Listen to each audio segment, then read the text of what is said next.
Everyone. We'll start for the day. My name is Namrata, and I am a legal consultant at the Migration and Asylum Project.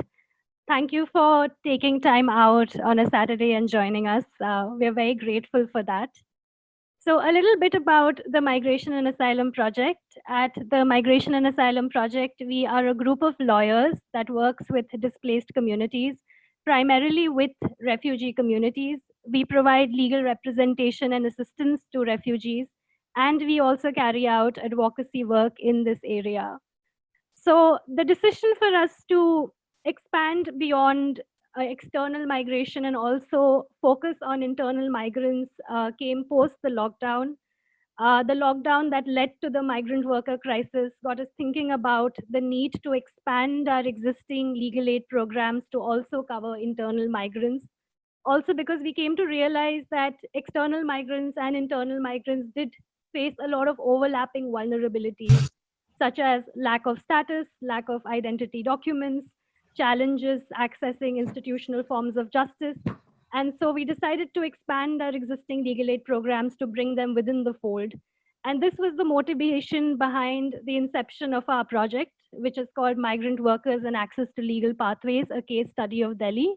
This project was a 6-month study, primarily in the form of a needs assessment, where we interviewed around 700 migrant workers in several settlements of Delhi. Some of these settlements, we already had existing legal aid desks addressing refugee communities living in those settlements. And the idea behind the needs assessment was to essentially identify the barriers that migrant workers faced when accessing justice and also what their most pressing legal aid needs were.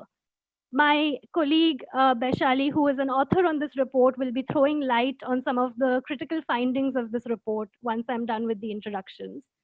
Another component of our study was to do interviews with several legal stakeholders, including litigation lawyers, trade union members, workers' rights organizations, to identify how these legal stakeholders were providing legal representation and assistance to workers, including unorganized workers, and how we could potentially collaborate and work with them in partnership to improve the quality of legal aid being provided to vulnerable unorganized sector workers in various settlements of Delhi. So we are organizing this event in collaboration with the Center for Labor Laws and Livelihoods at the West Bengal University of National Juridical Sciences, Kolkata, the NUJS. The Center for Labor Laws seeks to promote research, advocacy, and collaboration on contemporary academic and policy debates on themes of labor laws, protection of informal workers, and recognition of livelihood. We would like to thank the Center for collaborating with us on this event, and we look forward to working with them in designing advocacy strategies as well as programmatic interventions for the purpose of our project. Quickly, in terms of structure, after I finish with the introductions, Baishali, who is an author on this report, will take you through some key findings. We will then have a moderated panel discussion with our 4 panelists. Then we will be joined by Honorable Justice Gopala Gowda to give closing remarks on the event. And finally, we will open the floor for question and answers from the audience. If you have a question, please drop it in the chat, and please also mention the name of the speaker you would like to ask the question to. Now let's just start quickly with some introductions. We have 4 exceptional individuals joining us today, and we are very excited to have them on board. First, we have Advocate Ramapriya Gopalakrishnan. Advocate Gopalakrishnan is a lawyer practicing in Chennai, specializing in labor law. She has worked on a number of cases relating to workers in the formal as well as informal sectors. In addition to law practice, she has been associated with various campaigns, programs, and projects of the ILO as a consultant and a resource person. Next, we have Dr. Sonia George of the Self-Employed Women's Association. Dr. George is the General Secretary of SEVA Kerala, and she is a national core group member of SEVA. She has been associated with SEVA for the last 20 years, and she extensively researches on the themes of gender and labor. Next, we have Dr. Ravi Srivastava. Professor Srivastava is the former professor of economics and chairperson, Center for the Study of Regional Development, JNU. At present, he is the director of the Center for Employment Studies at the Institute of Human Development. His areas of work include labor and employment, migration, social protection, and human development, amongst others. And finally, last but not the least, we have Mr. Rajiv Khandelwal. Mr. Khandelwal is the co-founder and the executive director of Ajivika Bureau. Ajivika works extensively on labor issues with a specific focus on migrant and unorganized workers in the state of Rajasthan. At Ajivika, Mr. Khandelwal oversees the organization's strategies, programs, liaison, fundraising, and capacity building functions. Without further ado, I'd like to turn the mic over to Baishali, who will take around 5 to 8 minutes to throw light on some of the key findings of the study that we carried out. So, Baishali, on to you. Thank you, Namrata. So, as mentioned by Namrata, MAP has surveyed around 500 migrant households. The female work participation in our sample population was close to 30%. However, among 808 workers surveyed, we did not come across a single trans worker which depicts the layers of social exclusion and economic marginality that exist. What we could understand that after the survey, that the most formidable challenge the migrant households face was the lack of legal status or recognition. This arose in two forms: lack of recognition as a legitimate resident in the city; second, lack of recognition as a worker at their place of work. Now we need to understand that the majority of the respondents that we surveyed were engaged in the unorganized sector. It does not mean that they should not have the right to their identity as a worker at the place of work. Only 7 respondents out of the 808 workers surveyed reported accessibility to workplace identity documents. Our study also revealed that the lack of domicile status in Delhi restricted their accessibility, and their restricted accessibility to documentation limited the respondents' access to various welfare schemes like PDS and direct benefit transfers, which became so crucial in the pandemic time. Even they could not access the basic COVID-related packages provided and rolled out by the central and the state governments during this time. Only 45% of our respondents reported having access to ration cards in Delhi. Unplanned and hastily implemented lockdown brought to surface the existing deep-seated crevices. However, we could record the voices of the most vulnerable sections of the society with the help of our NGO partners: rag pickers, construction laborers, domestic workers, petty own account business persons formed a significant proportion of our respondents. As understood, the most common cause of grievance among the workers surveyed was unprecedented loss of livelihood, which was worsened by the fact that they have limited accessibility to formal structures of grievance redressal. 98% of our workers reported not to be aware of their right to free legal aid. In addition, fear of termination, losing of day's wage, victim blaming, fear of people in the authority like policemen were the major barriers that restricted the authors to access the formal redressal structure. Women were the hardest hit, as most of them were engaged either as rag pickers or domestic workers. Lockdown, containment zone regulations, stigmatization as potential carriers of virus barred these women from getting back their employment even after lifting of lockdown. Work from home allowed better privileged working women to save on the travel time and replace the domestic help. Sadly, both are at the receiving end. The containment zone regulations and police crackdowns were even harder on the rag pickers who lost their livelihoods and income. Most of the rag pickers we came across were self-employed. They managed the waste of the city till they were always at the receiving end by the authority. For those in regular or casual employment, even were not spared. For example, the Delhi government has revise the minimum wages rate to support the workers during the pandemic time post lifting of lockdown. This was done to boost consumption and economy. However, these norms were blatantly flouted. Workers who managed to get reabsorbed were hired for their services at a rate lower than that prevailed in the pre-COVID times.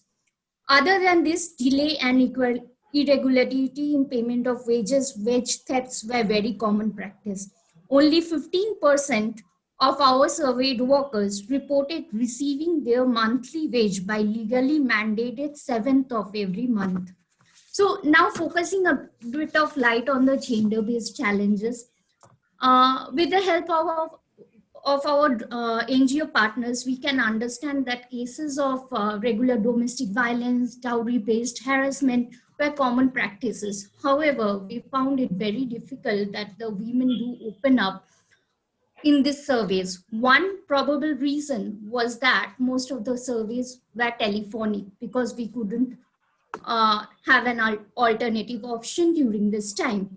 So trust building was an essential component which we managed to do. Otherwise, we couldn't have reached this magnificent number within a very short time. However, women hardly opened up, which was a challenge. And more so about the cases of harassment that they face at workplace because of stigmatization, fear of loss of employment, and many other related reasons. What we found was another important finding was that the employers engaged in labor disciplining practices more with the women than they did with the men folk. For example, regulating the time of toilet break time for women, scolding women for not allowing their allowing them to have a chat with their co-workers were common coercive forces that were engaged by the employers to discipline like workers in general and women in particular. What we found, or rather we feel, is that even after phased lifting of the lockdown, reintegration in the labor market is still difficult, more so for the women folk who are engaged in most marginalized occupation groups, for example, as domestic workers, as rag pickers, etc. So why this problem came? Obviously, because of two most underlying factors. One is that they don't have the recognition of a formal worker. Second, they don't have the recognition of civic citizenship. They don't have legitimate right as a resident of Delhi.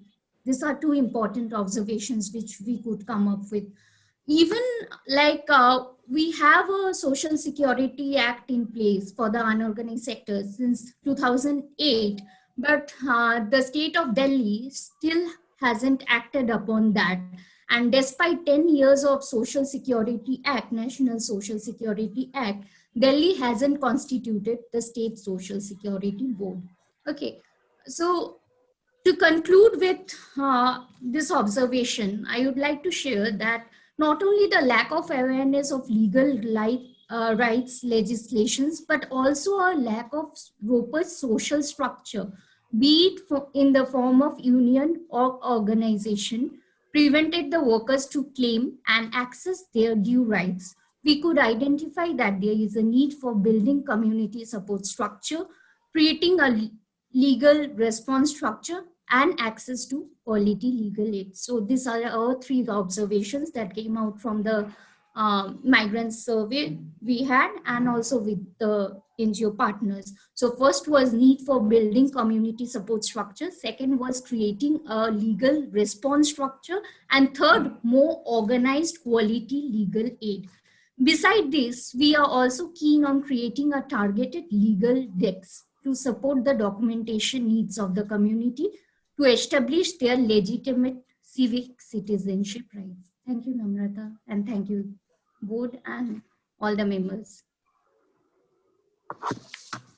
Thank you for sharing the findings, Vaishali. We will be publishing our report sometime March, and you can have a look at it on our website. We also hope to email you a copy of it at the time. So as Vaishali mentioned, the primary objective behind our study was to use the data and the research to feed into the design of the programmatic interventions that MAP seeks to implement in partnership with other organizations across the city and generally nationally. And so the purpose of this particular webinar that we are having is to focus not so much on theory, but to understand ways in which we can work in coalitions with each other, in partnership with each other, and implement these programmatic interventions and also design them. So on that point, Mr. Khandelwal, since you will have to leave us a little early, I just wanted to start off with you. In terms of the work that Ajivika does, Mr. Khandelwal, if you could give us a little bit of insight into the most common kind of legal aid cases that Ajivika Bureau deals with when it comes to migrant workers, the kinds of approaches that Ajivika adopts when attempting to resolve these issues, you know, whether informally through mediation or through more formal mechanisms like litigation. And in light of your experiences at Ajivika, what do you think organizations like ours should keep in mind when we are designing programmatic interventions to address the legal aid needs of migrant and unorganized sector workers? Thank you, Namrata and Vaishali, and thank you for the opportunity to come and speak on this platform.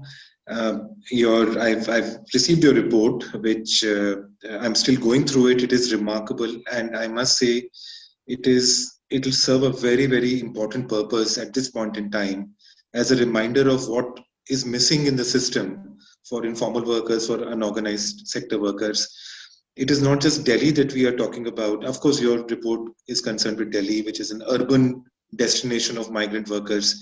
But I join you from Udaipur, from South Rajasthan, where we see different dimensions of the same problem from the source regions, you know, where the whole migration cycle actually begins. Our own experience is in Gujarat and Maharashtra. And so, you know, we cover cities like Ahmedabad, Surat, Rajkot, Mumbai, and so on. And coming from an area that is essentially Adivasi in its social composition, and the nature of migration itself is very vulnerable and you know, prone to massive, all-pervasive kind of exploitation. Wherever migration is, you know, one thing that we've understood, Namrata, which is that the kinds of problems that your report is highlighting, they are not on account of the pandemic or because of COVID. You know, they have existed in the labor markets, in the distorted labor markets that exist and that prevail for informal sector workers, right? The pandemic amplified them. And this evidence coming from everywhere in the country is very important because these are not new problems that we are trying to fix. What is, however, new is that now the labor regime, the labor law framework has changed during this period. And that will create new challenges for all segments of workers, you know, by pushing and legitimizing informality and by weakening the labor movement, especially the more organized form of trade unionism to represent workers' interests. You know, when I'll come to that later, you have Dr. Ramapriya and Dr. Ravi Srivastav, Sonia on this platform who are very well informed, you know, in their insights on that aspect. But since we are practitioners and legal aid is one significant part of our work, I would like to share some insights on that. Just to, in a nutshell, what we do is mainly register cases of wage violations, okay, wage frauds, wage thefts. We have created a system by which workers in the construction, hospitality, manufacturing, head loading markets, agriculture sector workers can approach our facilitation centers. These are largely workers without any evidence of employment. Mostly, you know, they have kind of verbal kind of agreements. They have often taken in advance, and so they are also working down they're in a situation of kind of debt bondage. Many of them, especially in the construction sector, are in a situation of debt bondage. They are often not in daily wage based payment systems. They may be working on kind of piece rated systems or on task or on jobs. So the whole notion of wage is not very clear. In some cases, the identity of a worker itself may not be very strong. They are largely, they may be self-employed, for example, and that is a large category of the workers that we are also working with. So one of the things that we do is we have made it easy for workers to register their complaints regardless of the nature of their employment, regardless of the records or evidence of employment that they carry with them. Okay, so the idea is to formalize their informal records, okay, to an extent which can then form the basis of a negotiation or mediation with their contractors and employers. Okay, now for us, the major tool of intervention is actually mediation, not litigation, and I will come to why that has been. I think that's what is the case with most informal sector workers' legal response. This is, that's what probably works better. We mainly invite the contractors and employers by serving them a kind of a formal notice, inviting them to talk, to discuss the wage dispute that is arisen, offering a neutral, fair platform for dialogue, but also suggesting what I call is a credible threat, okay, to litigate. And that often is quite enough for 90% of the cases, the contractors and employers do show up around the table, around our centers. This whole work is aided by paralegal workers who have been trained to identify case violations, okay, identify cases of wage frauds. Let me say, Namrata, that in many cases, things have changed now, but in earlier times, wage frauds, wage thefts were so normalized that they were not even seen as violations by the workers. They're seen as just part of this, their kind of labor, their transaction in the economy, right? But paralegal workers will identify such cases, bring them to the center where lawyers and counselors will help in documenting their evidence and then engage in mediation. Mediation has actually been one of our most powerful kind of tools. And we have so far, I would say, I think we have successfully resolved over 12,000 cases, 90% of which are around wage loss, wage theft, wage fraud. And we have brought back about over 25 crore rupees to workers, which would have been lost otherwise, because there is no way for these workers to reach the labor department or access formal labor governance or formal labor kind of legal structure, right? That's one. The other thing that we've done is to set up a helpline, which is a toll-free number that has been made popular in high migration kind of clusters of urban areas in Gujarat as well as in Rajasthan. We receive almost about 3,000 calls a month, of which about 10 to 15% calls are of outright distress. These are workers who are calling in report forced work, marpeat, abuse, and wage losses. It gives us access to workers in locations that we are not present. But since the number has become, everybody has a cell phone, they can reach us. It's become a very powerful way to record again violations and to reach help through a network of response centers that are now available to us in various parts of these two states at least. Every state, every district, every city will have activist lawyers and media people who are willing to help, and we use these networks wherever it is possible to do so. This helpline actually exploded during the lockdown. With just the number went viral and cases started to come in, and we realized the cases were not just coming in from construction workers, but also people who were what I call semi-formally employed, kind of grey-collared workers with some stability of jobs, but were suddenly finding themselves locked out of their factories and their establishments without any access to, any hope or trust, any vision on what is going to happen in future, right? So there is, of course, and there are unions and collectives that we have promoted that are supporting this whole idea of what is, right in the labor market, in there's a whole legal aid and a legal literacy program that is helping workers understand what their rights are as far as wages are concerned, their work conditions are concerned. The more complicated cases around accidents and injuries have to be dealt with, not just through mediation, but they have to be helped into, into the more formal litigation system. But again, a lot of out-of-court settlements are happening there, right? In the interest of time, I would say, what do we need now? I mean, we have experience on the ground, and legal aid is a very important part of what we do. Recently I've been traveling a lot in industrial clusters of other cities, including, say, like Pune or Mumbai and so on. And I find there's a huge vacuum, huge void of organizations, activists, even just identifying case violations. This has to begin from identification of case violations. That itself is a missing piece. These are not locations where trade unions are heavily present, okay? And that whole gateway doesn't exist for a vast number of migrant workers who are present seasonally through contractors, often staying on work sites. They don't have access that will, they don't have open, free access to sources of information and support that should be available to everyone. So creating systems of identifying case violations itself is a very important, significant thing to do.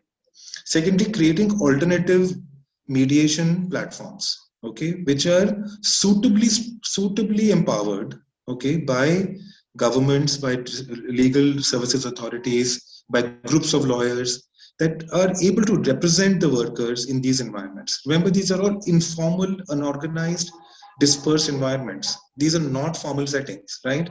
Nobody has any proof of how much they've worked. Quality is often at debate. Ki itna kaam kitna hua, kiya nahi kiya. So people have to become trained in understanding and resolving these kinds of disputes, right? So mediation has to become a powerful, institutionalized kind of service in many such clusters. We have a serious labor court issue, okay? I mean, I think overall in Ajivika, we would have about 100 cases in the labor court, okay, over the last 8-9 years. My colleague Santosh deals with a lot of these, and he'll tell you that even in where we've got favorable verdict, we've never been able to enforce that verdict, right? So where does it? And these are workers who are not able to continue with continue following up. The ticket sizes are small. There is a huge major, there's been a hollowing out of labor administration and the labor court system. It needs to be strengthened. There's no other way to do this, right? And it has to be strengthened, keeping in mind that these workers will continue to be without evidence, without documentation, without adequate representation, which is what is needed. So I call for greater practice. What you're saying, what you've picked up is just right. I call for greater practice, greater activism in high migration clusters, where we set up this, and this should not be seen as an adversarial, combative piece of work. This is how labor markets should function, and a mediation platform should not be seen as anti-business. Should be seen as an essential instrument of industrial relations. You're right. We understand that in the formal sector. Why not in the informal sector? So I will pause here. I know there are many, I'd love to hear other people on this topic, but thank you for this report. And we definitely want to work with you, Namrata, Vaishali, and your other team members. Do not just remain at the level of, please do not just remain at the level of understanding the problem. Please participate in providing legal aid and legal support where it is most needed. Very soon we are taking our helpline is becoming national, and it will operate from Delhi. We will come to you and we will see what we can do together. Thank you very much. Thank you, Mr. Khandelwal. In fact, a lot of things that you pointed to were recurring themes in our study as well. Particularly when we were speaking to legal stakeholders, they pointed out to several of the issues that you had already amplified. I think very interestingly, as you pointed out, that the problems that we mapped during our needs assessment aren't particularly unique to this time, but the pandemic amplified them. And what has changed, though, is the framework for regulation with the newly enacted labor codes, which will have significant impact in terms of how lawyers perhaps would represent workers, and also in terms of the implications that they will generally have for workers' rights discourse. So kind of picking up from there, I wanted to direct a question to you, Ms. Gopalakrishnan.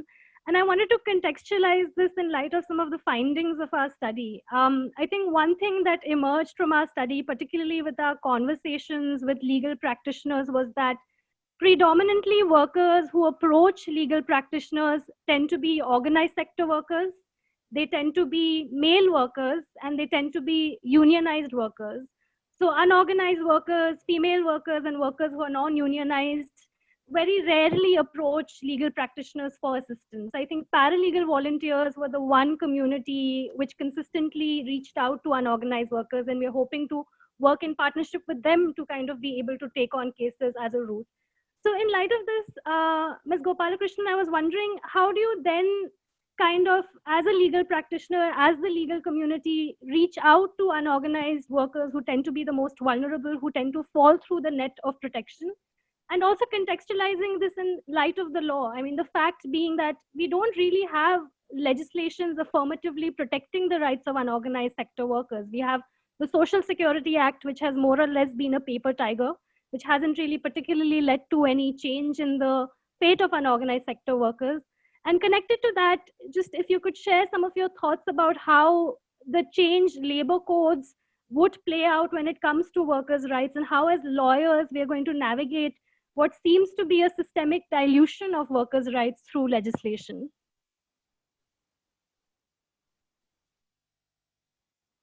Good evening, everybody.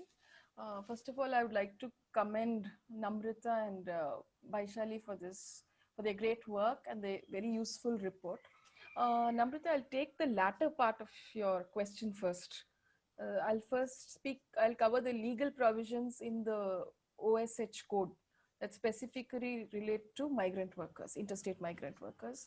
The Occupational Safety, Health and Working Conditions Code that contains provisions specifically relating to interstate migrant workers, because the provisions of the Interstate Migrant Workers Act have been subsumed into this code. But it's not just that the provisions are copied and pasted. There are some significant changes. The first change that I would like to point out is that of the definition of interstate migrant worker. So the definition under the OSH code is wider. So earlier the Act, Interstate Migrant Workers Act, it covered only workers who were engaged by or through a contractor. Now even workers who are directly employed by an employer, they are also covered under the OSH code. So that is one change. And then, but there is a wage ceiling. A wage ceiling has been introduced, which was not there under the Interstate Migrant Workers Act. Only workers drawing wages below 18,000 rupees per month will be covered by the code. Later, this amount may be revised by the government. As of now, it's 18,000. And then earlier under the Interstate Migrant Workers Act also, there was a threshold that the act would cover only contractors and employers when employing more than 5 interstate migrant workers. Now the threshold has been raised from 5 to 10. So these are the definitional differences. And in terms of rights and entitlements also, there are some changes between the provisions of the Interstate Migrant Workers Act and the OSHWC code. So one thing is the responsibilities of employers and contractors. So earlier under the Interstate Migrant Workers Act, they were required to issue a document called a passbook to the migrant workers. That provision is no longer exists in the OSHWC code. And they were also required to pay something called a displacement allowance when a worker moves from one state to another. There's no provision here for payment of displacement allowance. The journey allowance is there. In fact, the OSHWC code provides for payment of journey allowance once a year. And in case an employer, in case a worker works with 2 or more employers, there's also a provision about how the journey allowance should be paid. So there is a provision relating to payment of journey allowance. But the provisions relating to provision of accommodation under the Interstate Migrant Workers Act was stronger than the provisions at present, because here only in the case of construction work, the OSHWC code says that the employer is required to provide temporary living accommodation as near the work site as possible, but it doesn't apply across the board to all interstate migrant workers. And then the rules framed under the Interstate Migrant Workers Act regulated this aspect in great detail. Like even the dimensions of the house, the toilet attached to the house, the length, breadth, all that was covered. I mean, whether it was implemented is a different matter, but nonetheless, it was regulated in great detail, but that is absent in the code. The residential accommodation aspect, in my view, it's not strong enough under the code, the need to provide residential accommodation. Then there is also like, I mean, 3 other features under the code are because there was this huge, like it was pointed out when this migrant worker crisis happened that the government did not even have any data relating to migrant workmen, which they ought to have had. Migrant workers, they ought to have maintained the data because the Interstate Migrant Workers Act did provide for collection of such data if it was properly implemented. So there are 2 or 3 provisions relating to databases in the OSHWC code. First of all, when any employer registers an establishment, they are required to provide information about the interstate migrant workers that they are employing. But though this provision applies only to new establishments, because establishments already registered under the other labor laws would not require to re-register. And I also wonder how far it's going to help, because at the time of registration, they may not have any interstate migrant workers on their rolls. Later, they may subsequently employ, but nonetheless, there's a requirement that they're required to disclose whether they're employing any interstate migrant workers. And then there's also the code provides for an online database where migrant workers can register themselves even on the basis of a self-declaration.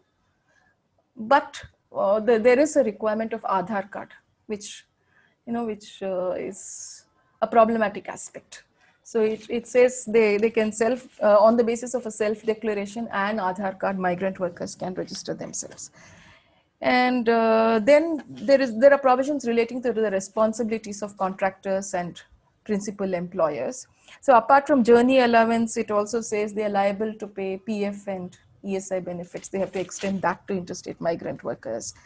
And then in the case of a fatal accident or a serious bodily injury, they are required to inform the next of kin. And then the code says the government should frame schemes for the welfare of migrant workers, but we still don't know what shape these schemes are going to assume. And there's also no timeline within which such schemes should be framed, but it broadly provides that schemes should be framed. And yet another new feature is that of toll-free helplines, which is, I think, a welcome aspect, because it says that there should be toll-free helplines for, interstate migrant workers. And then there's one more provision that I would like to point out. It says there's a provision relating to non-deduction of any fee or commission from the wages of migrant workers, because that was a huge problem. I mean, how far this will be implemented, that's a different issue, because a large chunk of the wages, sometimes as much as 50% or more of the wages used to be taken by the, thekedar or khatedar or contractor. But the code contains a provision saying that no fee or commission should be deducted from the wages of contract workers. It's broader. It's not specific to interstate migrant workers. Now, some shortcomings which I thought were there in the code, apart from the fact that I felt that some of the provisions in the Interstate Migrant Workers Act was stronger than than this, at least on paper. There's no provisions relating to children's education are there in this, because that is an aspect. When migrants move from one place to another, what about the education of their children? Something should have been, it should have provided for that. Then provisions relating to portability of benefits. Though there is a mention in a place or two in the codes, but I think that it should have been much more clear and specific. And then the issues of women migrant workers. I mean, the issues of women workers itself are not addressed adequately. If you look, you read the OSHWC code. So it's not just about women migrant workers, it's women workers in general. The specific issues that they face they have not been addressed at all. It's totally absent, whether it's the issue of violence and harassment, or the issue of toilet breaks, or the health needs of women. That has not been factored at all. I mean, there is, I mean, the issue specific, gender specific issues, they have not been addressed at all, they've not been factored at all. Now, coming to the issue of improving access to legal services for interstate migrant workers, I would very much go along with what Mr. Rajiv Khandelwal said, that rather than litigation, I think community mediation is a better alternative, because that is the only way to improve access to legal services. Litigation is not a solution. It is long drawn out, and accessing the courts or other dispute resolution mechanisms at the district level or at the state level, it's very difficult for interstate migrant workers, especially the short-term or seasonal migrant workers. Now, see, I as a lawyer, I have seen cases of people who come to Namakkal or Salem or Tirupur. They work for 6 months, they don't get their wages, then they go back to Uttar Pradesh or Madhya Pradesh, and then there is this issue of how to get their wages, the remaining part of their wages, like 50% has been taken away. And I've also seen there are many cases where they don't even know who the employer is. For example, I recently dealt with a case where there were workers from Madhya Pradesh, and they could not name their employer at all. They said, I asked them what their work was over the phone. I didn't even see them. They said they were working in a vehicle which apparently went from place to dig bore wells. So all they knew is the vehicle number. They do not know who the employer is. They do not know who the contractor is, because there's a subcontractor, a sub contractor, and and these are like, I mean, this is not even an establishment. They are in a vehicle which moves from place to place. They may come for 6 months, help dig bore wells, go back to their home state, and we don't even know whom to proceed against. On the basis of the vehicle number, we have to try and trace the employer and all that. So we are dealing with this category of, I mean, many interstate migrant workers. We have to remember that there are interstate migrant workers like this. So, and they don't speak the local language. They won't know whom to contact. Once they go back to their home states, they don't know whom to contact. So we very much need community mediation, and it has to be a very proactive kind of mediation. So why I'm saying this is, we can't expect these workers to file cases and pursue them in the courts in the district level, because they're not even going to be here for more than 3 to 6 months. Within which period, no, I mean, I would be very surprised if any case ever got over within that period. So, there should be an attempt to resolve these issues at the community level as far as possible. And there the legal aid boards have to play a very proactive role. You have to reach out to interstate migrant workers. Or for example, in plantations, there are a lot of interstate migrant workers in plantations, and they hardly even go out of the plantation, because their food and whatever is provided to them within the plantation, so they can't go out.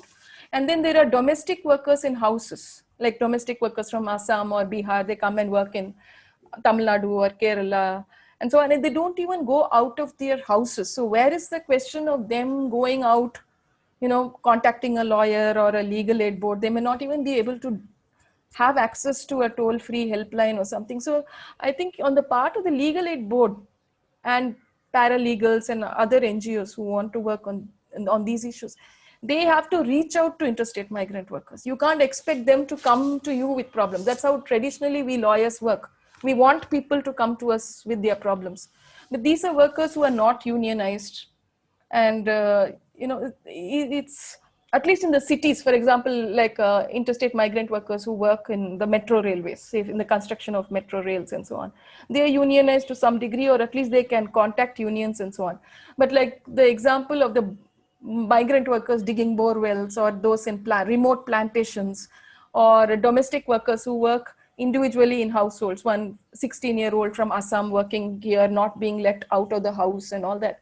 So, I mean, their rights also need to be protected, their rights and entitlements. For that, people with legal knowledge have to be very proactive. They have to reach out to migrant workers. They have to go out into the community. And for this, I think the legal aid network can play a huge role in this. And in some states, the legal aid machinery works very well. In some states, it doesn't. But one example, I think, is recently Madhya Pradesh. they have opened a number of community mediation clinics.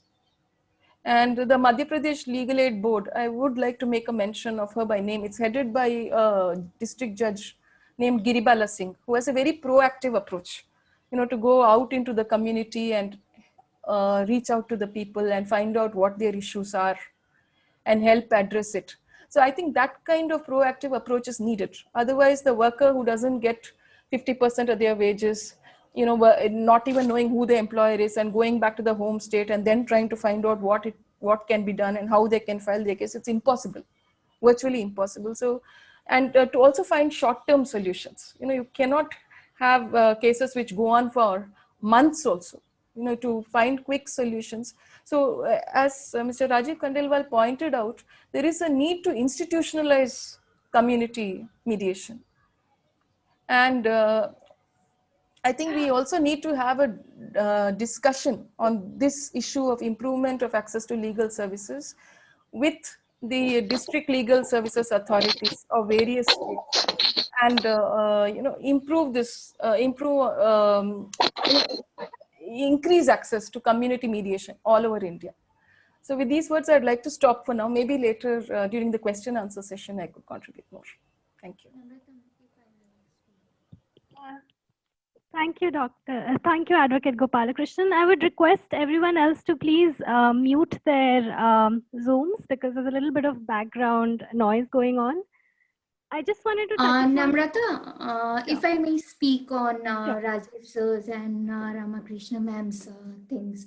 Both of you rightly mentioned the points which we did observe in our field survey as well. And in my association with at personal level with the laborers matters, so seasonality of workers is a major thing. Like some of the workers come work here for 6 months, 7 months, and they go back. They don't know whom to approach, where to approach. They are unaware of their principal employer, which is even the cases like even if they are employed in large establishment, they don't know who the principal employers are. And also what we could understand is that it's not more to do with accessibility with the formal legal structures. The workers don't have the time or wages to, like they can't afford the time and wage loss associated with the formal redressal processes. So probably you are very right when you mentioned that we need to move out into the community, which has been lacking so far. Ajivika Bureau has been doing that in a very praiseworthy manner.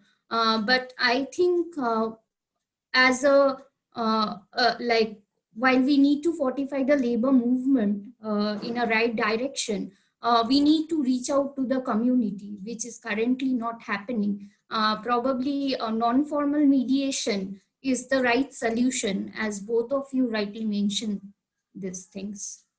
Thank you. And that's precisely what we hope to do. We already have legal aid desks in several of the settlements where we interviewed migrant workers, and we're hoping that those legal aid desks can be sites of proactive outreach to migrant workers in those communities as well, along with refugees who also live in those settlements. I just wanted to touch upon the gender dimension of what you said, Ms. Gopalakrishnan, and I wanted to direct this question to Dr. George. I think theoretically, particularly post-lockdown, there has been a lot of writing about, intersectionality, about how caste and gender are consistently invisibilized in policy, in law, and how we need to accommodate for these intersecting identities when thinking of solutions or thinking of interventions, particularly in light of feminization of labor, particularly of the unorganized sector.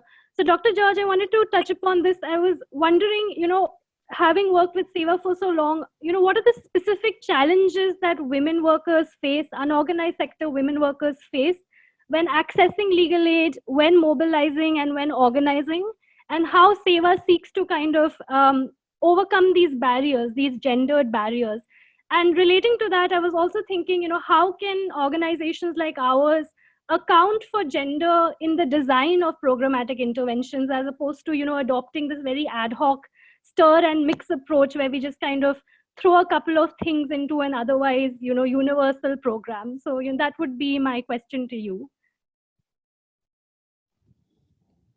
Thank you, Namrata and Vaishali, for this wonderfully studied report on internal migration. Even though it's limited to Delhi, maybe it has a cross-cutting effect on internal migration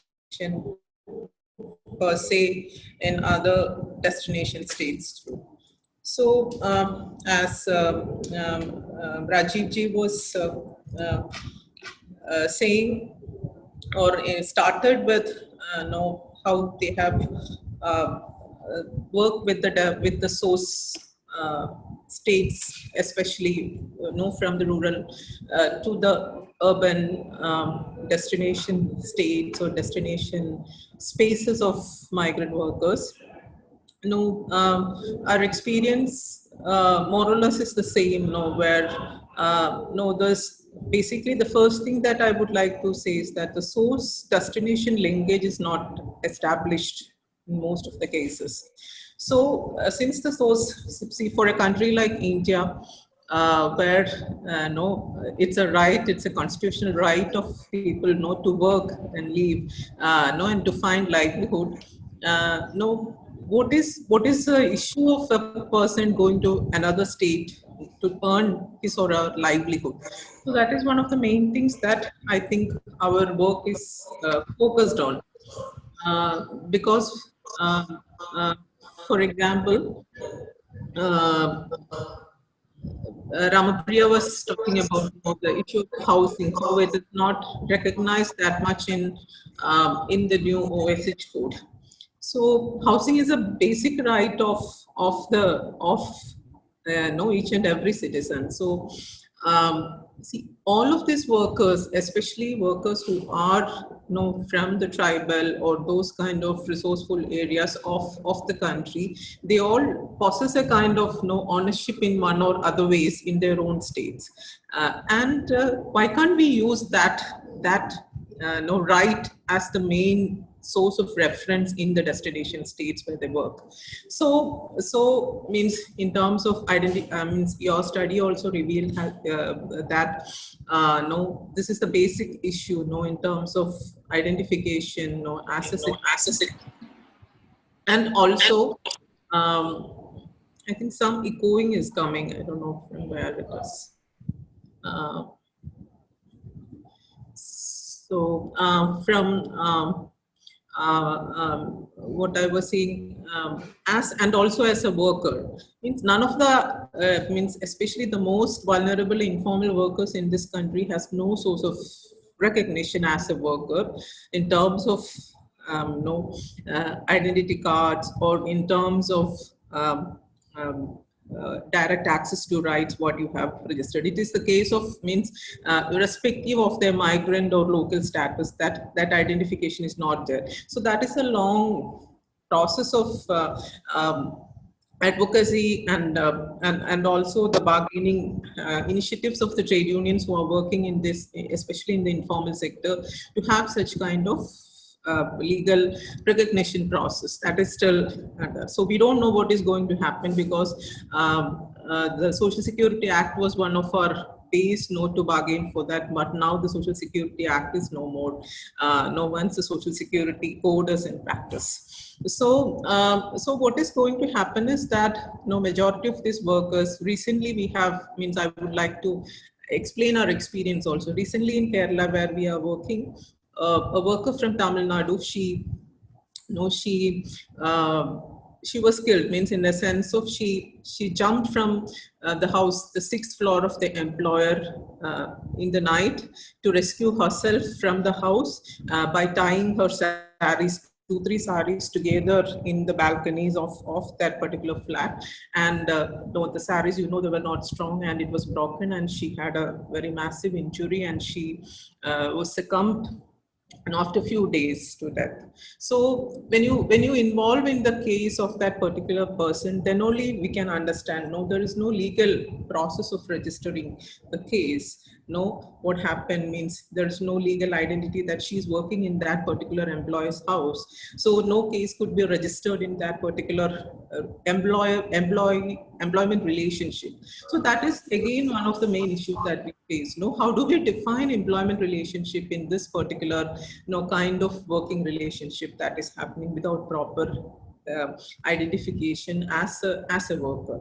So especially that is the case in the mostly informal sector, where like domestic workers, or processing, or those kind of rack picking, or those kind of areas, or street vending, where there are no proper employer-employee relationship is not as established, and the employees are mostly invisible. So as Rampriya was also saying, means there is no visibility of the employer, and the workers at this end have no access, or they don't know who the employers are. So there is no such, even with the help of the trade unions also, they are not able to establish that relationship. So that is where again we are going back to their identity as who they are, from where they are coming from, and what are the legal status in that states. We have seen that there is a one-member commission appointed by the central government post-lockdown to look at the situation of the migrant workers in the country, CV and the Bose Commission. Now this commission has come up with a certain set of recommendation that says that registration of workers in both the source and destination state should happen, but the commission is not explaining how should it happen, means what would be the process, because majority of the workers, especially these most vulnerable workers, as per our experience, they are being recruited, they are being coming to other states through this middle person, the third parties, like not even contractors, agents. Means they call themselves as agents, means which is a very illegal racket that is for nexus of agents that is going between the workers and the employers. So if that process is not at all regularized at any point, still the provision of, because that the agent can be a neighbor, can be their relative, that can be a neighbor, so they can easily take the worker from without getting registered in their respective states. So that kind of loopholes still exist in this process of migration or the migrant corridors that is happening very, very seriously. So I think how do we look at those issues are very important in this process. And one of the other issues that was raised is for everything, means especially on the basis of, again, I am stressing again and again on this source registration, because now they are saying one nation, one ration card. Portability of ration card, that has been announced by the government. It has now become a legal process of portability of ration card. But what is going to happen? Means how could we litigate this process of documentation or portability of the ration cards per se migrant rights? That is other issue, that because in most now the issue that is coming is now ration cards are based on the females of the houses. So it is the system that the country is following.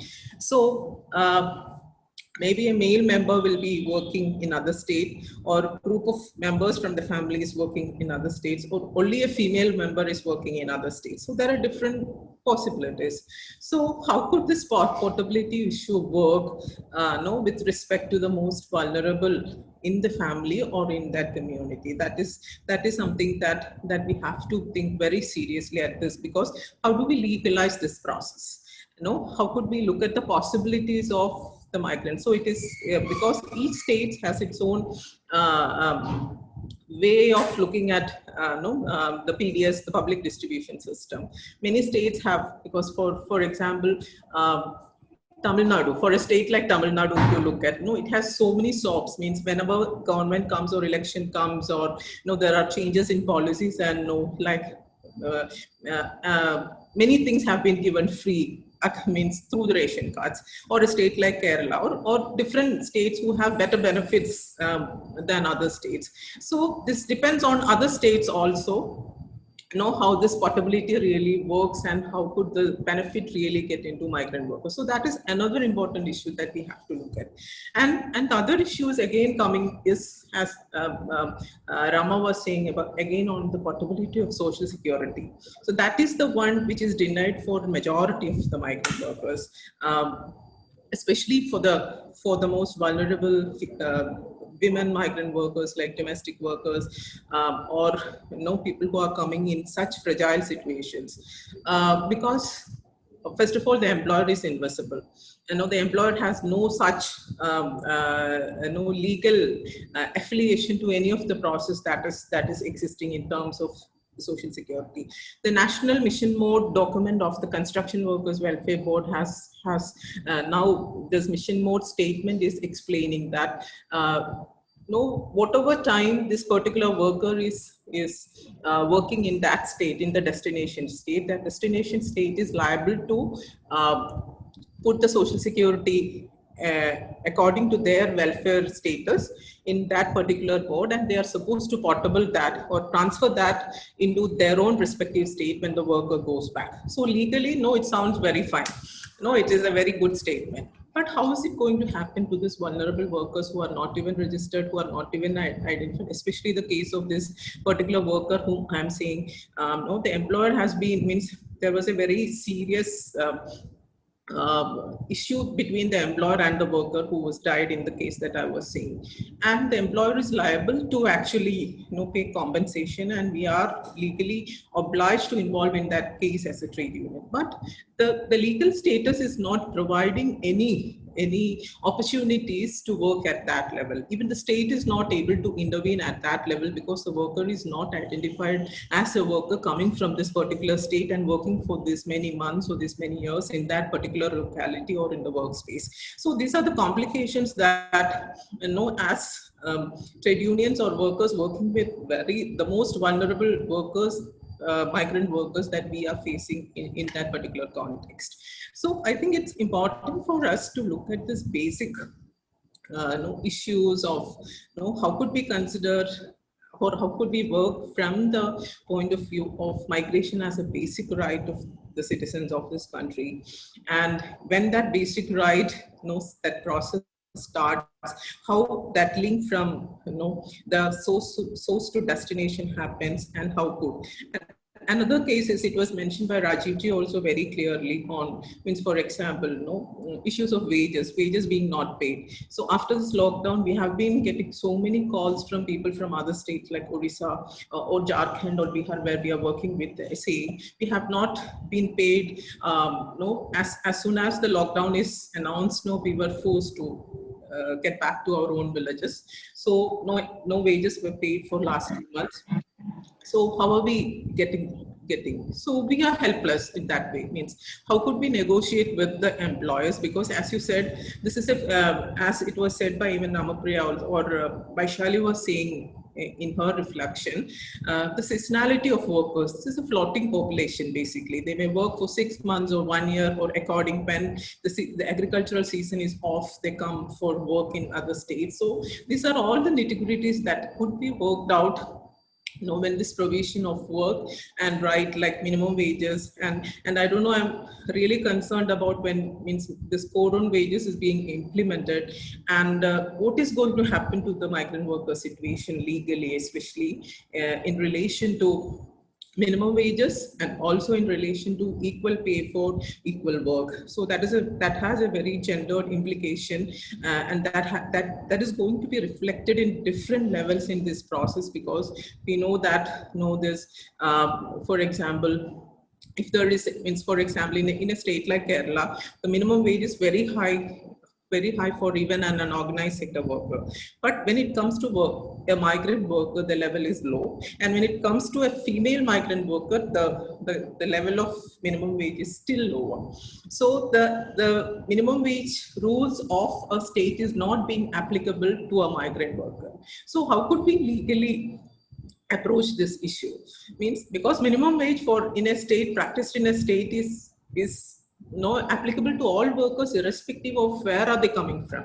So, but when it is denied in terms of gender differentiation or migrant status, how is this law like code on wages is going to be applicable to these workers? That is something that concerns us a lot post the labor law reforms that is happening in the country, and that is going to affect females,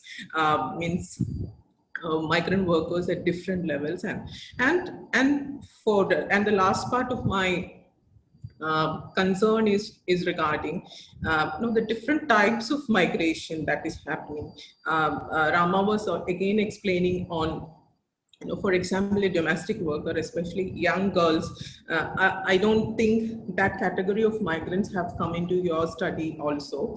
Means who have no access, because means it's a sense of, it's a kind of trafficking from their own states to the destination states. Starting from 10 years, they are going to other states to work as domestic worker, or in a fish processing plant, or in a garment factory. Wherever they are going to work, they are being again taken care by different names. There are means if state like Orissa, they have these schemes called this practicing trainers, like apprentices. They are given even trainings post secondary education, and they are not even completed 18 years, and they come not as workers. So this kind of legal difficulties, legal complexities are really affecting their worker status, and they don't have any access in the destination states, because they are not supposed to go out. They will be under employers' full control. And none of the cases, especially even we have the case that we dealt recently was a 50-year-old woman, but most of the cases that we always deal with are 15 years old girls or 16 years, and they don't have any even legal status as workers in that particular context that they are working. So the legal system itself is not capable to deal with such issues. So that is again a very difficult issue. For example, to deal with issues like violence in the workspace. So none of these labor laws, especially the labor codes, say even a word on dealing with the violences that is happening at the workplace. It can be sexual violence, or it can be violence based on their worker status or whatever it is. But that kind of violence means it's not now possible to address from a legal perspective with relation to this labor codes that is going to be the criteria for addressing labor issues in this country. So I also completely support both Rajivji and Ramapriya on this. How could this community mediation will be possible? How could the informal legal status can support these workers through the facilitation centers, through helplines, through interaction with trade unions, as it's a very saddened state of affair that the majority of the mainstream trade unions in the country are not at all involved in the issues of migrant workers. So, and you can see that for women migrant workers, it's worse. Means none of the workers, like other than SEWA, I think we cannot find any group of established mainstream trade unions involving in any such issues of migrant workers. So that means even the community mediation has to be thought in a different process, where we could know who are the stakeholders in that process. How could we organize, including the workers? Because if a domestic worker, last week I got a call from a domestic worker who is working in a northern state of Kerala, and she says she wants to go back home. She cannot go back home. The employer is not allowing. So, and she is telling, please don't contact the employer. But I want to go back. So this is a very perplexed situation that people working in the field are really facing. So how could this local-based community intervention system can really help these people, that is where I'm again going back. How could the source linkages, I'm getting this call because I have the linkages in their state of Tamil Nadu where they are coming from. That is why I got this call. So, or SEWA got this call. So if you don't have such kind of intervention with the source and destination that is not possible for the most vulnerable workers. So I stop here. These are some of the concerns that I would like to share as part of your report and the intervention that you're planning to formulate in the future. Thank you so much, and we offer all kind of support from our organization Seva in your endeavors. Thank you. Thank you so much for that, Dr. George. I agree. I think, with particularly in terms of implementation being one challenge, you have these great ideas of portability that have been written into the law. But as this lockdown showcased, even laws like the ISMA were not being implemented. The Social Security Board has not been set up in Delhi, despite the Social Security Act being over a decade old now. As far as gender is concerned, of course, I think in terms of advocacy, there is devaluation of care work generally, and the law does not recognize care work as work. So advocacy will play a critical role in also kind of ensuring that laws are implemented in a way which account for gender dimensions of work and just sex-based discrimination as it plays out in the workplace.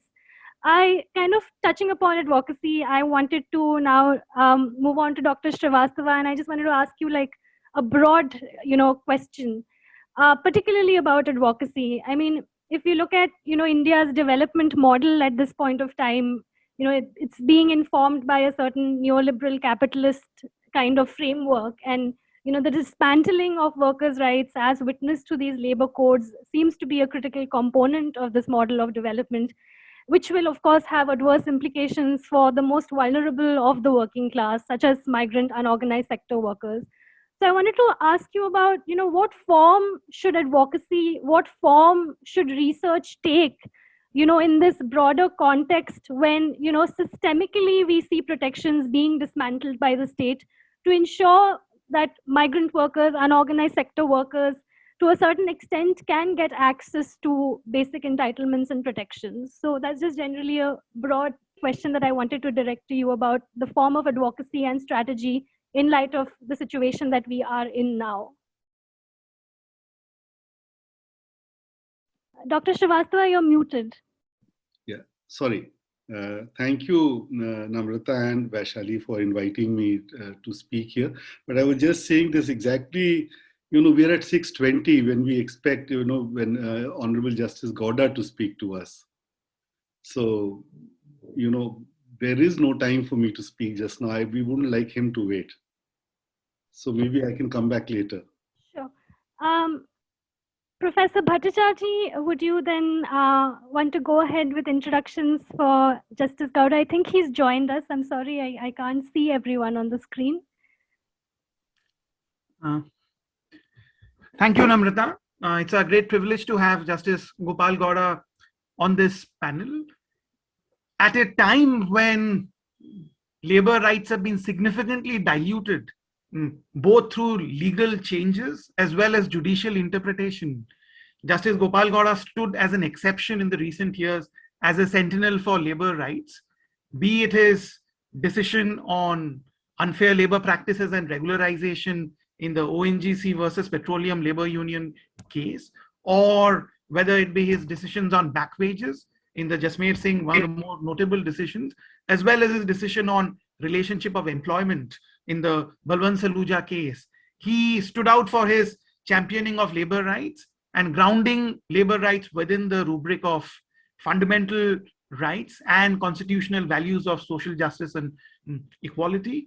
It's a great privilege for us, sir, to have you here. Without any further ado, I'd like to invite you to take over, sir.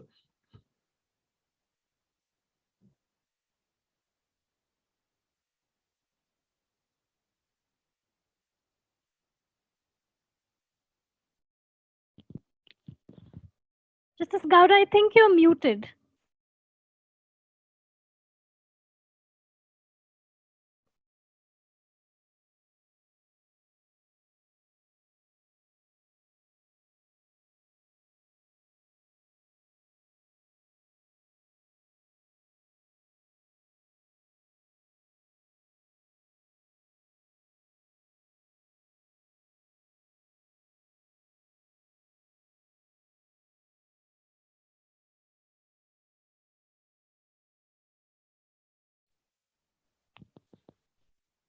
Justice Gowda, you're muted on Zoom. If you could unmute yourself. Thank you. Thank you. Thank you, Ms. Bhattacharya, for having spoken about good words about me. I must congratulate the organizers, particularly Bhattacharya, organizing this important webinar on the topic migrant workers and access to legal pathways, a case study Delhi report. It is a very comprehensive report. I heard very patiently Dr. Sonia George. She has presented the problems of the migrant workers across the country. And particularly with reference to the coronavirus lockdown period, they're suffering. The migrant workers in India are unorganized. They have got the rights under the various laws. After the codification of 4 codes, which have not come into force, during the lockdown period, the repealed industrial laws were applicable to the migrant workers. Migrant workers mostly from rural India, particularly from Uttar Pradesh, West Bengal and Bihar, they constitute substantial number of migrant workers. Migrant workers from these states have been traveling across the country in search of job and work in the construction activity, household, bag pickers, street vendors, so on and so forth. Most unfortunate in this country, the working class, particularly the migrant workers, where they have no strong organization, their interest is not protected, despite the fact that they are guaranteed with the human rights. Part 3 and Part 4 of the Constitution both constitute human rights, the law of the Supreme Court in enough cases.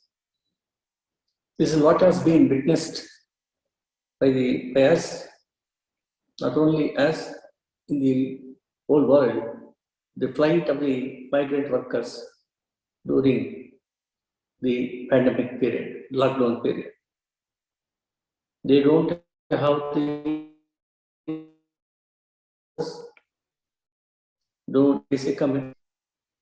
They don't have the drinking water. They don't have the houses. They don't have the bathrooms. Their children, particularly the construction activity, where the children will be playing in the mud. It's a pathetic scene. The Labor Department is silent. They are not regulating the law, though they are entitled for minimum wages. They are entitled for all the benefits, welfare enactments, the building says, etc., for their welfare. The state government, Labor Department Ministry is also very, very meekly responding to the concern of these millions of migrant workers. In India, 122 million people are migrant workers. The migrant workers' basic rights have been violated by their employers. And the employment of these migrant workers through the contractors. Once again, the contractors is a big scam where employers, through the contractors, employment, particularly the household work, maid servants, and in the construction activities in metropolitan cities like Mumbai, Delhi, Calcutta, and Bangalore. The construction activity is rapidly going on. These workers have been working millions of workers are working, but they are not protected, though they are governed by the factories. They are required to provide the shelter. Even when the Migrant Workers Act, the protection is there. All these laws have been blatantly violated. The tragedy which has happened in this country when lockdown period was, the employees had no food, no shelter, no money, no transport facilities provided by the respective state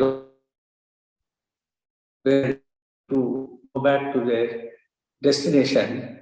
We have witnessed that thousands of kilometers without any food, shelter, without any drinking water and food, they traveled by walk, by foot.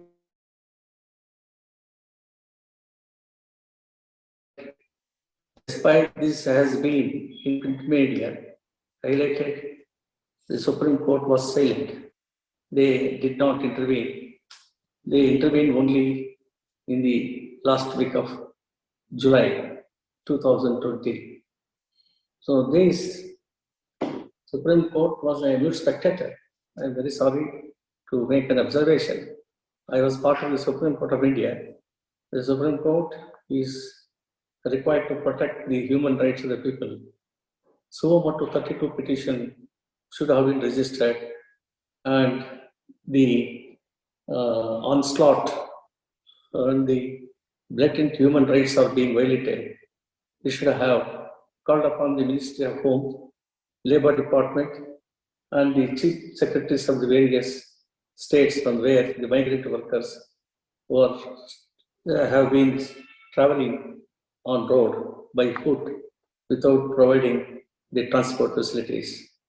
That has not been done, except in the last week after senior lawyers, including me, I wrote a letter, it was published in the Hindu, that there is a blatant violation of the human rights.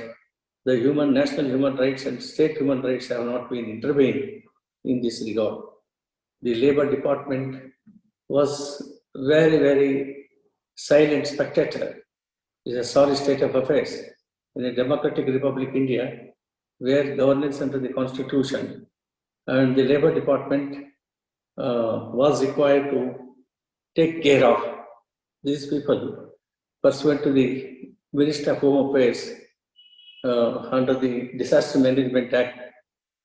The order was passed March 24th onwards, the lockdown period.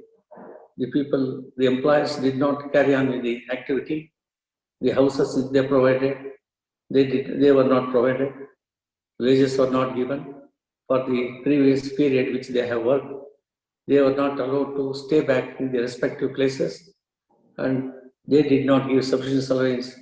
These are all blatant violation of the rule of law under the various labor enactments, Minimum Wages Act and Migration Workers Act, which were required to be enforced by the respective labor departments and labor ministry in the respective states. That has not been done. So it's painful for anybody like us who have got concern and commitment towards the working class. As you have rightly said, the working class is treated as a commodity. They have not recognized that they are equal partners with the capital. Capital has got value. Labor, it has been neglected. They have no value. Without labor, capital alone cannot be allowed to function, and you can't make the progress, development, and achievement by the employer. It is the duty, a welfare state, And the preamble of the Constitution, justice, social, economic, and political, and migrant workers have been traveling thousands of kilometers from Uttar Pradesh, West Bengal, Bihar, Odisha, Rajasthan, and different parts of the country. They constitute 122 million of the workers. It is the duty. The Labour Department ensure that their welfare is taken care. The most unfortunate is if they assert their rights, they are victimized. They are not given employment.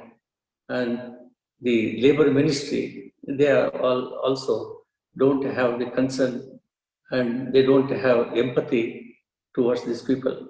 Workers do not ask their share. They don't ask profit bonus, the migrant workers. Regular workers, organized sector, trade unions, they place the demand, they get the bonus, minimum bonus 8.33.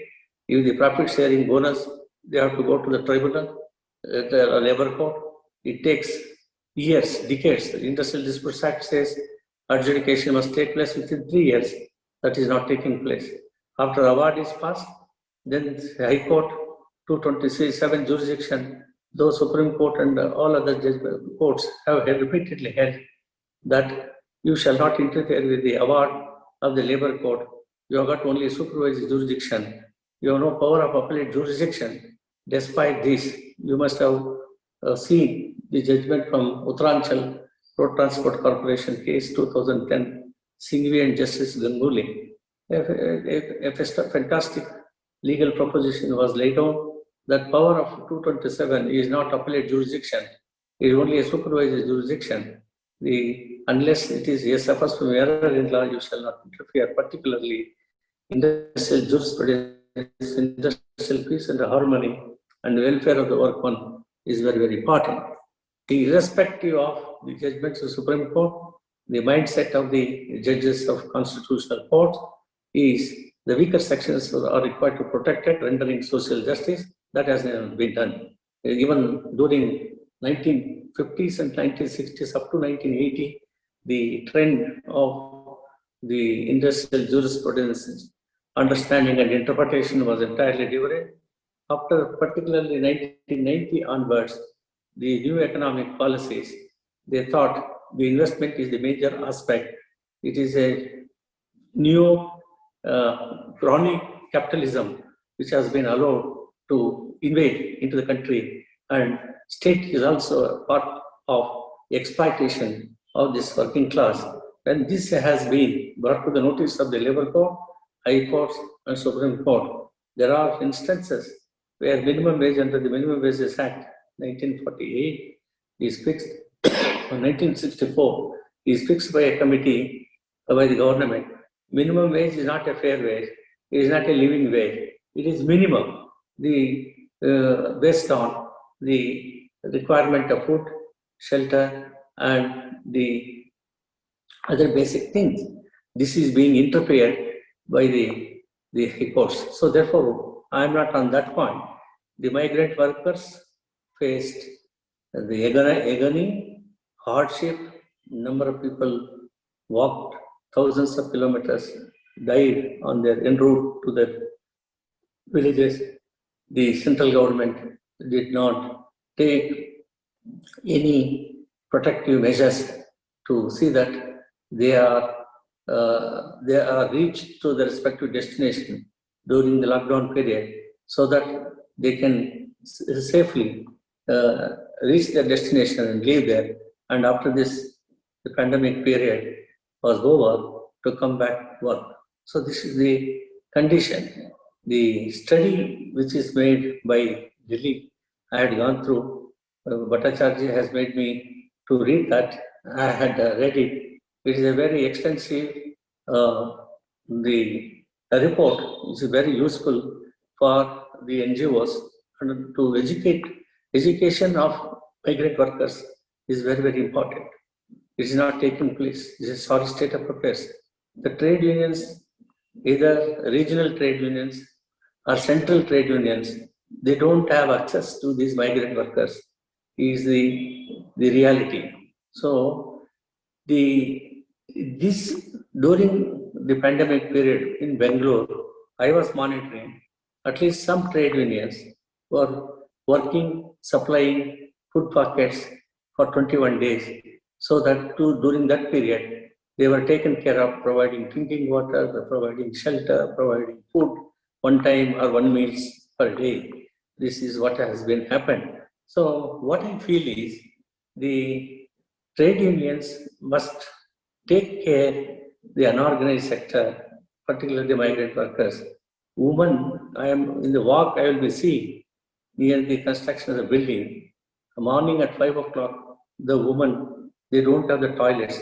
They go to the open field. It's a sorry state of affairs of 73 years of independent India, where well-established layouts and extensions, a woman who is a respectful lady of this country has go to attend the natural call in an open space. This is the fight.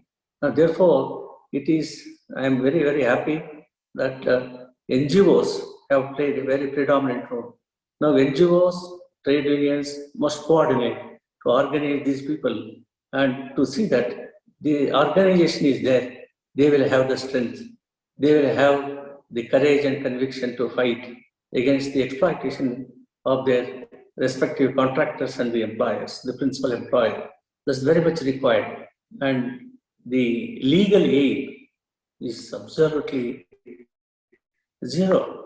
Article 39A of the Part 4 of the Constitution of India provides that legal aid and economic justice, equal justice shall be given to the weaker section of the society who are in need of the legal aid and assistance. That was not provided. The legal clinics should have taken care of during the pandemic period. Their wages, they should have filed the petitions, 226 petitions in the High Court.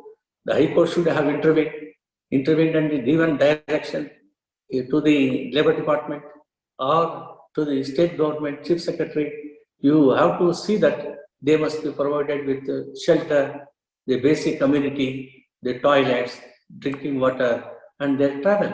See, because the legal clinics were not there, they did not come to their aid. So therefore, it is high time for all of us, persons like us, persons of trade unions who have got who have been rendering human service, they are sacrificing, but we have to spread over to these migrant workers. They must be made to know that they must become the members of a trade union so that they can fight on their behalf with the employer and with the government and filing cases. The High Courts and Supreme Court must come to the rescue. The year 1983 Supreme Court, People's Democratic Union, ACIAD game case, construction and building, minimum wages are not paid. 32 petition was paid. Justice Bhagavati wrote, when the Union of India took up a plea that they have got alternative remedy under section 33C2. So Justice Bhagavati said that court is not meant for technicalities, to hear the technicalities and reject the petition. And it is the blatant human rights and the bonded labor, to liberate them, we have to see that the minimum wages are given. The courts are not meant for only excise lobbies. Court is meant for the working class, for the weaker section of society. This is the law laid down by the Supreme Court way back in 1983. We want this kind of the lawyers who fight for justice to the weaker section of society. It is the working class in this country who are the responsible for making the wealth of this country and development and progress of this country. We should not forget that because of them, country survives. It is because of their hard work, the big mansions and apartments and the household work maid servants are doing. They are rendering human service to the great capitalists and middle class, upper middle class people to live happily. The working class are exploited, particularly the migrant workers. I am seeing in the morning rag pickers from Andhra Pradesh here, 10 people aged below 14 to 21 years. In the morning walk, person who is coming in the opposite direction, he has said, don't go like this, don't come in our opposite direction. I stopped there and told them, you must answer that man. This road is public road. You don't give direction. We are all human beings. Next time if they say, you must protest and tell that old gentleman. I so told. So this kind of empathy, this kind of concern is required to protect our weaker section of the society. Otherwise, the country will not survive. The human values, the constitutional values, the social justice is only in the constitution. Only a handful of people are getting justice after decades and decades. A big movement is required to make concerned people, the Labor Department, Labor Ministry, State Government, Central Government, and Constitutional Courts and Supreme Court, judges also must be made to understand. If the driver does not come and take a judge to the court, judge cannot walk to the court and function. And if a contract employee who is a migrant worker, who is a sweeper to sweep the court hall, clean the court hall, you can't go and sit there. If the migrant worker, household work doing, not cleaning the utensils, your cook will not prepare the food. You must understand all these things. So this kind of understanding, and you must know that they are all human beings. They are poor because of their poor condition, because of unemployment, they have become the migrant workers. And they are the citizens of this country. They have got the human rights, fundamental rights, and directive principles rights.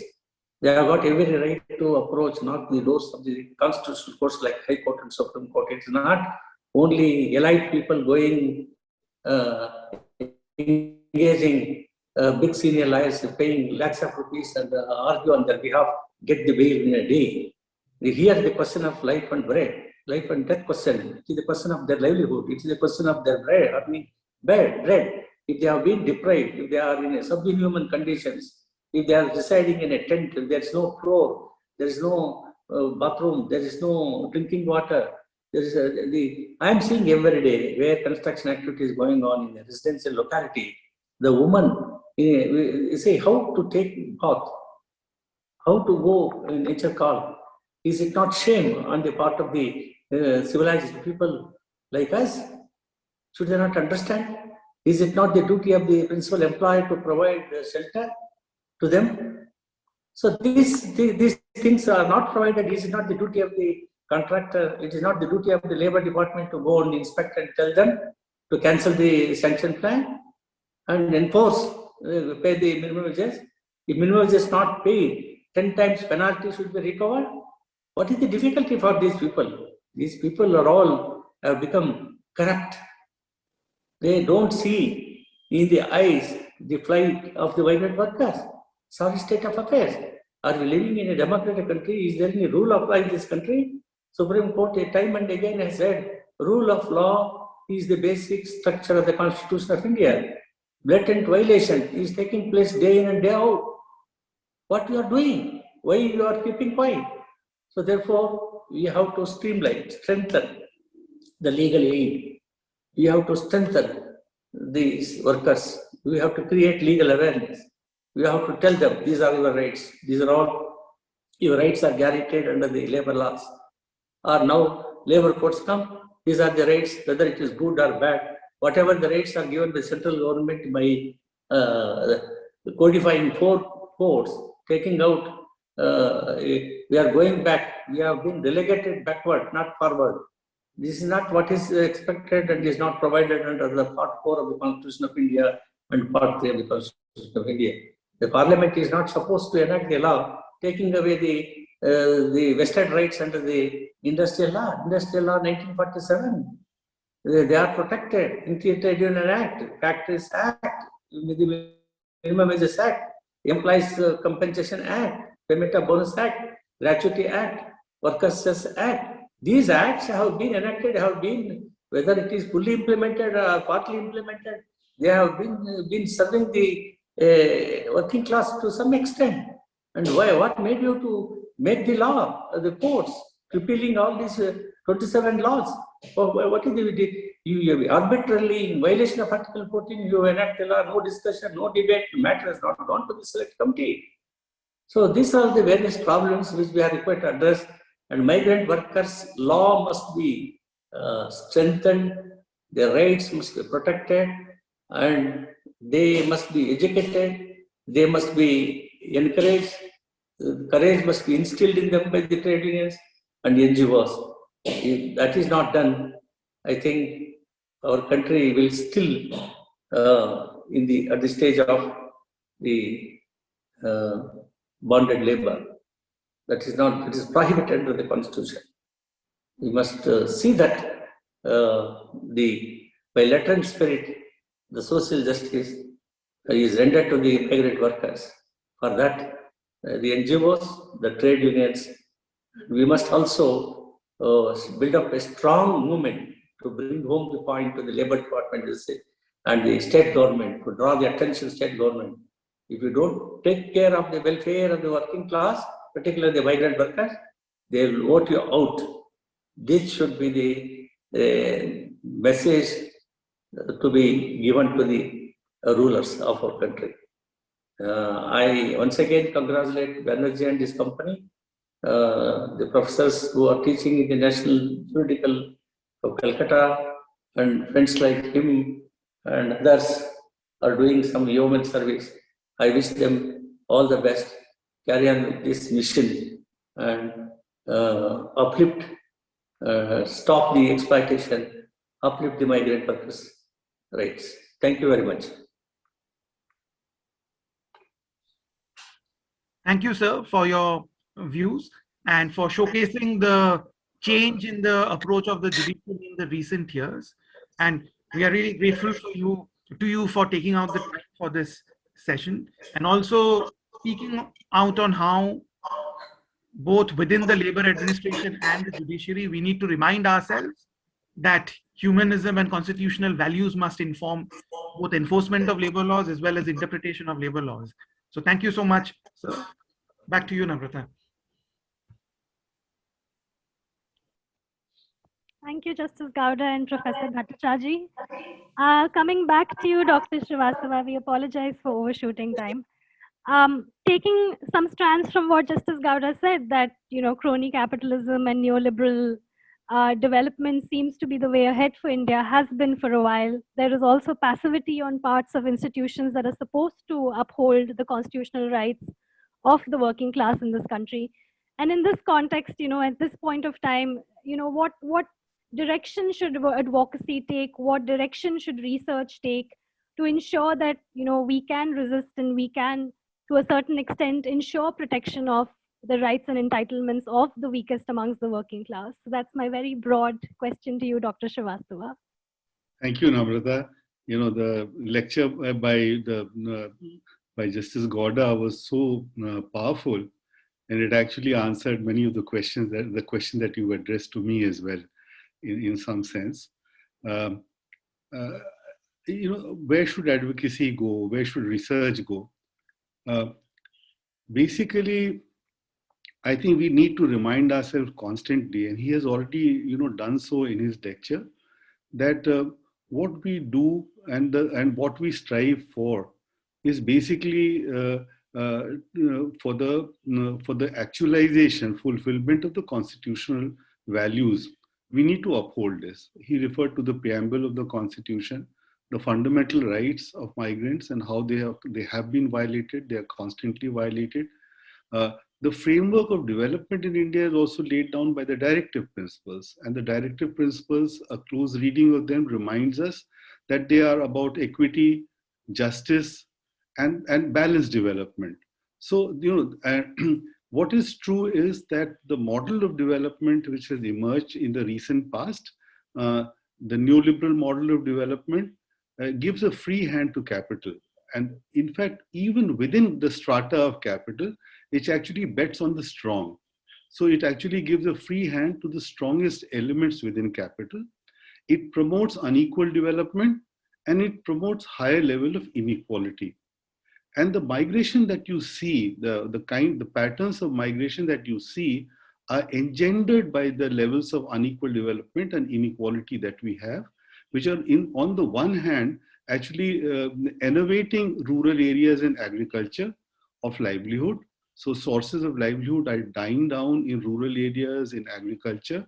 They're becoming less and less for the poorer strata of society, those who belong to scheduled castes, scheduled tribes, women in general who are being actually ejected from the labor force over the last 2 or 3 decades. And so it is really working against them over the last several decades now. And this is really the root cause of increasing inequality. So if we, I mean, the fundamental tenet, I think, of all advocacy has to be equity with social justice. And this is what I believe that the Constitution also upholds. It is true that, as Justice Gowda very powerfully argued, that many of us seem to have forgotten this in trying to, in basically prioritizing investment and a certain kind of growth over equitable growth and development. But there's another line of argument which I think we need to follow. And this is also that balancing the interest between labor and capital is not only in the interest of labor, it is also in the interest of capital. It is also in the interest of sustainable growth in the country. Any pattern of growth which tilts heavily in favor of capital and which increases the level of inequality, and we have been seeing rising levels of inequality in this country, will lead to unsustainable growth. In fact, what we are witnessing in the country over the last few years is how growth indeed had become unsustainable. And then in order to actually deal with this root cause of unsustainable growth, what we find that governments are resorting to policies and measures which further lead to more and more, let's say, a tilt in favor of capital and against labor, rather than recognizing that the reverse tilt, in other words, rebalancing this tilt in favor of labor, would actually lead to more sustainable growth. And I speak here as an economist. So, if we actually, so it is our job to make governments understand. It is for a job to make capital understand, and for society at large to understand that this kind of advocacy is actually in the interests of society. It is not only in the interest of labor, it is of course in the interest of labor, because they are the exploited people. They are the victims of this model of development. But they are not the only victims of this model in development. You and me, and even capital is a victim of this model of development. In fact, you would have seen that even during lockdown and after lockdown, it was some of the captains of industry which spoke out against some of the policies and said we need to actually tilt this back in favor of labor. If we don't do this, what we are doing will not be in the interest of sustainable development, will not be in the interest of equity, it will not be in the interest of social justice. It will not be in the interest of constitutional values. And I think really our advocacy needs to derive from that.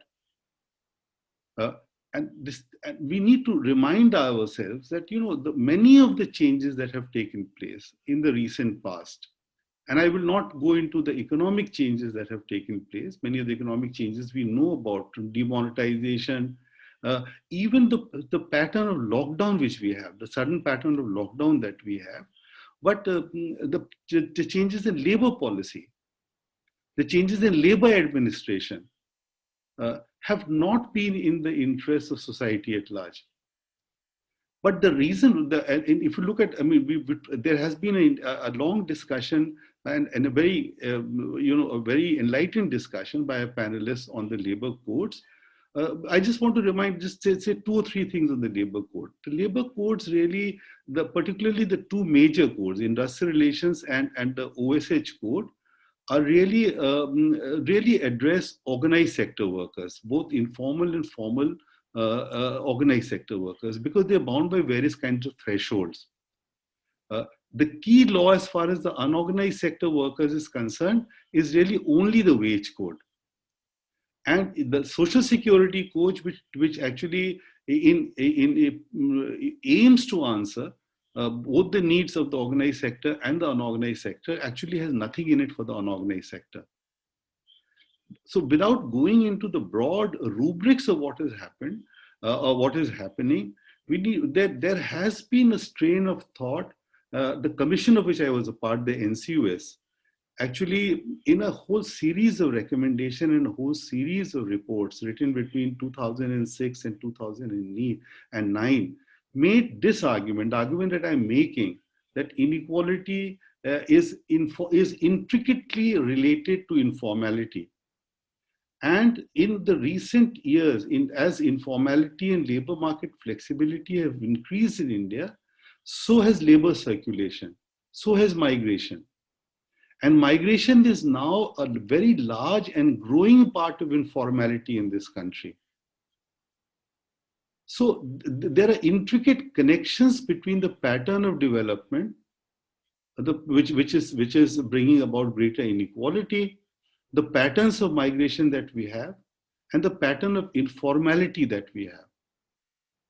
One more issue that I would just flag here, because these issues have been discussed by the various speakers, is the issue of gender, which has come again and again. Now, gender, the two issues, gender is, of course, it needs a much longer discussion by itself. But I would like to point out that not only the care economy, which is something you referred to, but a large proportion of women workers work as contributory workers or as home workers. And they're not within the ambit of any of these laws. And those that could potentially be within the ambit of these laws form a part of that, part of the informal workforce where any regulation is very difficult to apply. For example, domestic workers, which have been referred to in the past.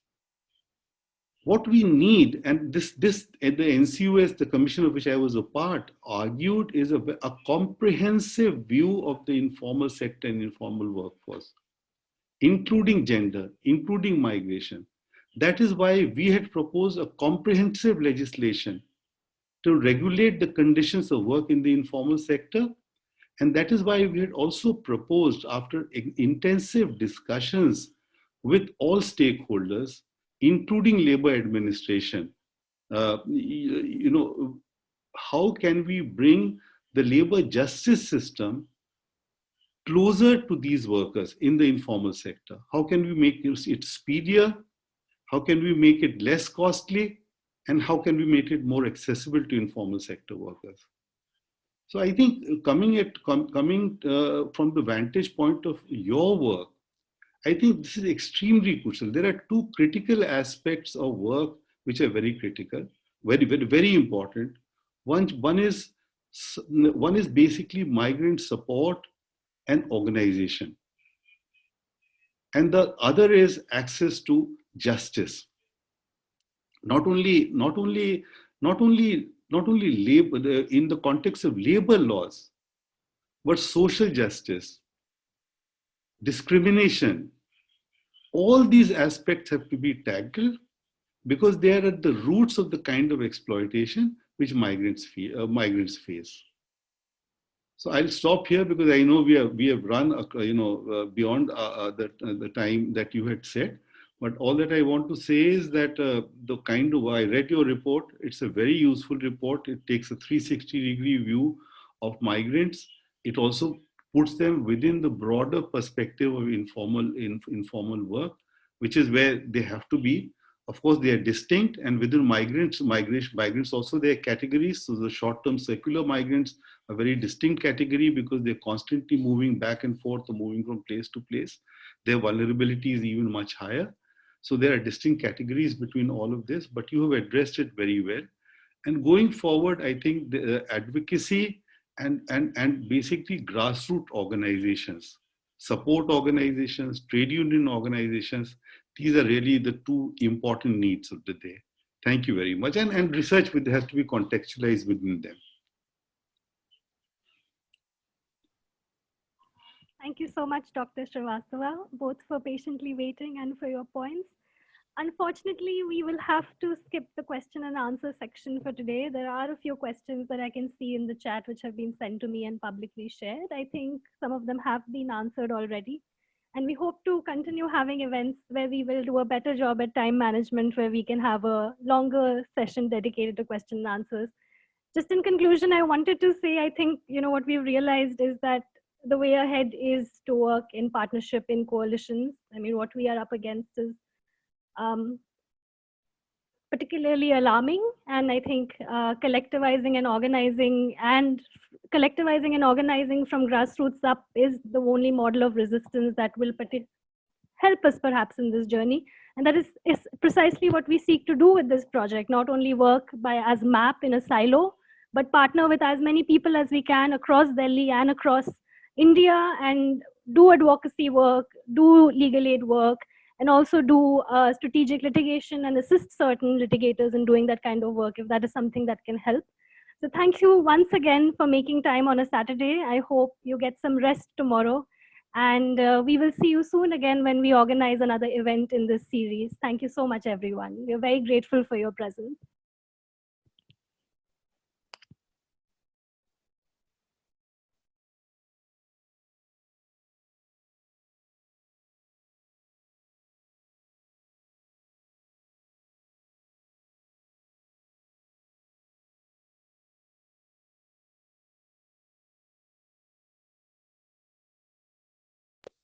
Hello, Amrita. I'm seeking to leave the webinar because I have got some other engagement. Sure. The Bhattacharya is there. Can I seek his leave? Yes, sir.